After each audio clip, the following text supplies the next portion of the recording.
Hi, I'm Chris Rogers from Rockin' Waves 11294, and you're watching WGS-TV.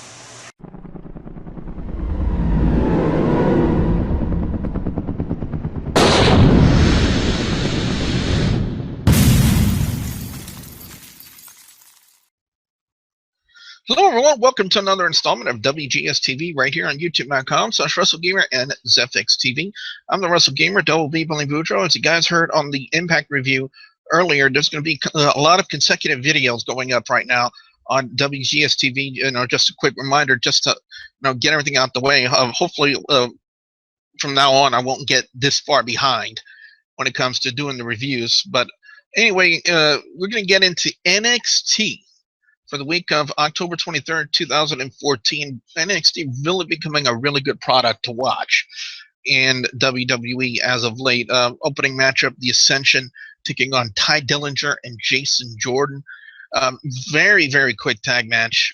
Ascension going for their combination move. They call it the Fall of Man on Dillinger. The Ascension pick up the win. Then Hideo Itami, the guy they're working an angle with right now, he comes out to try to get a little bit of revenge on the Ascension, but essentially it's still 2-on-1, and they end up just beating him down.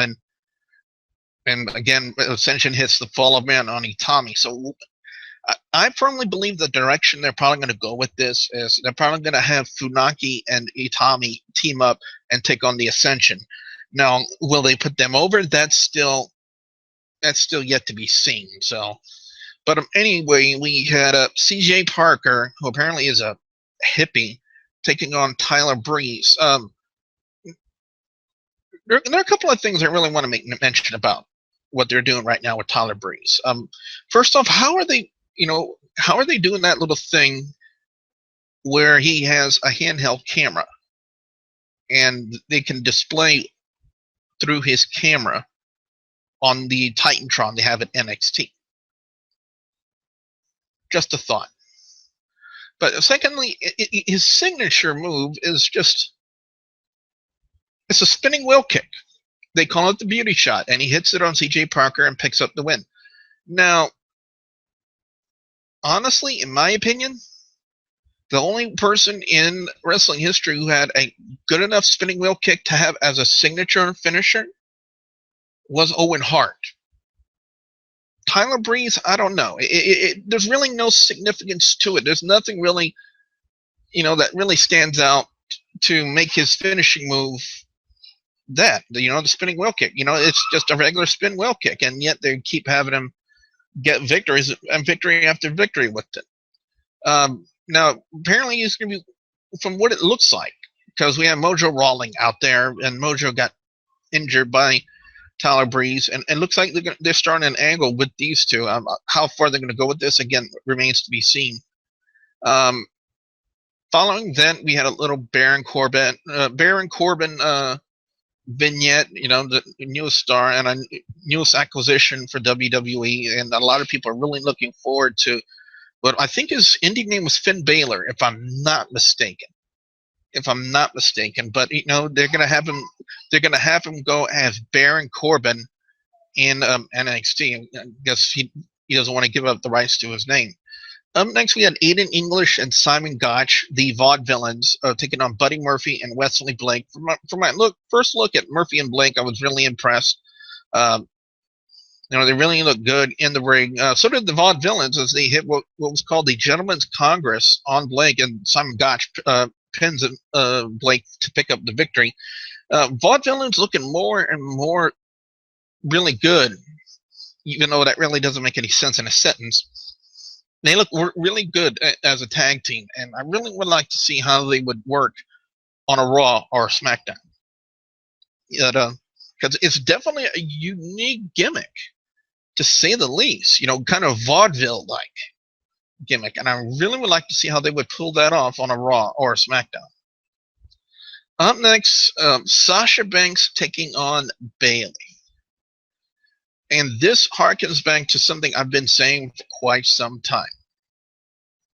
Is why can't WWE let their divas perform at the same level as their NXT divas? I mean, Sasha Banks and Bayley worked a really good match. Really good match. You know, heads and tails above anything you could see off the divas on the main roster. And it just hasn't been there. I don't know why WWE doesn't allow their divas to perform at the level they've been of the NXT divas. I don't know. Maybe if WWE would think, oh, this will probably take away, the spotlight from our bigger stars. And no, in my personal opinion, it would not hurt your product. I think it would improve the product. It would improve it. And I think that's one of the reasons why a lot of fans tune in is to see, this talented group of divas on NXT actually wrestling a really good match. Banks locks on the Banks statement on Bayley and to pick up the victory and submission hold, and then Banks starts attacking her more. Becky Lynch as it comes out, which we would think to help Bayley, but Becky Lynch ends up turning on Bayley and joining up with Sasha Banks, and it's like a BFF version 2. I think I heard Jason Albert say it on commentary. Apparently, that was a gimmick that Sasha Banks and Charlotte, the daughter of Ric Flair, were running, and until Charlotte turned on Banks, and so now they're going to have another BFF version 2. Backstage, Enzo, Amore, and Carmella. I love this group of Big Cass, Enzo, Amore, and Carmella. I mean, the kind of chemistry they got back there in a promo, it's hilarious. It's entertaining, and it's really good. And I'm really looking forward to seeing more out of Enzo, Amore, Big Cass, and Carmella. It really looks good. But finally, the NXT Championship on the line. Adrian Neville taking on Titus O'Neil. Best way to really sum up this matchup, guys, it was about, I want to say about 85% Titus. Because a good majority of the match, it was just Titus dominating Neville until one slap, a kick in the face later, and then the red arrow, and Adrian Neville retains the NXT Championship. I gotta say, it was interesting to see that. It really was. But Sami Zayn comes out and kind of asked Adrian Neville for another shot at the NXT Championship, and Neville said he agreed to the extent where anytime you want a matchup, you can have it, because we all know you can't win the big one. And that's kind of how they left it, with Adrian Neville kind of dissing Sami Zayn in a sense. Where we heard that gimmick before, oddly familiar. And if you guys don't know what I'm talking about Triple H and Jeff Hardy from, I believe, 2009, before Hardy won his first World Heavyweight Championship in WWE.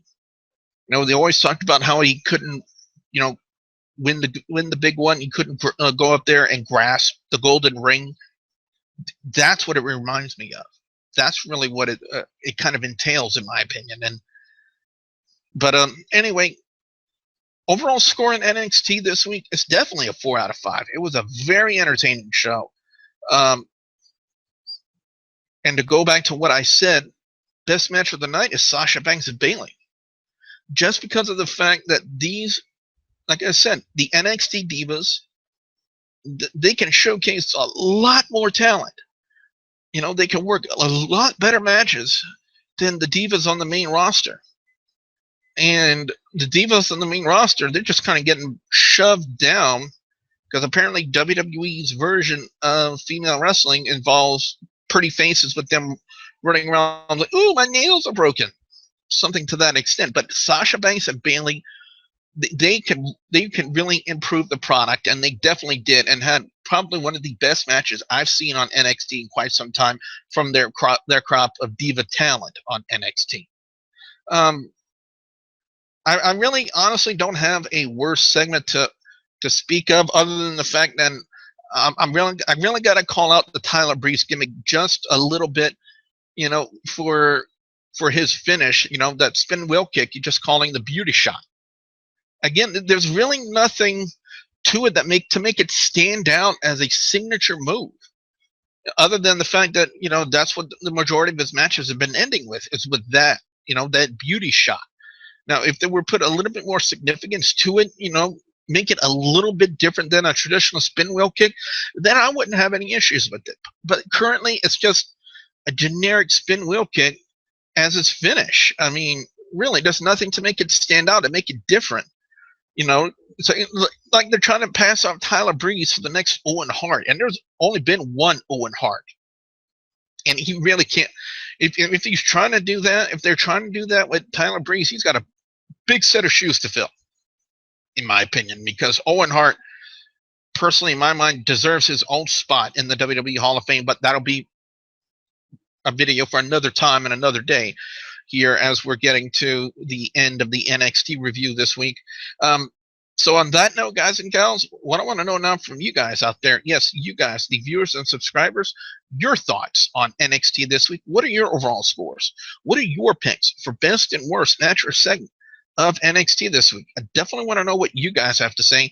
Be sure you put your comments in the comment section below. Don't forget to like and favorite this video. Don't forget to follow me on the Facebook page, facebook.com/WGS-TV. And for some odd reason, that Facebook page has been a little dead. I don't know. You know, it's getting hard to talk with you guys on that Facebook page. You know, you guys really need to start amping it up a little bit, because there's over 7,000 of you guys, and not one of you has been commenting on any of the posts where I'm asking you guys for your reviews. But anyway, don't forget to follow me on there, and also don't forget to please subscribe to youtube.com/WrestleGamer and youtube.com/ZFXTV Network if you haven't already. So with that being said, I'm the WrestleGamer, Double B Billy Boudreaux, saying thank you very much for watching.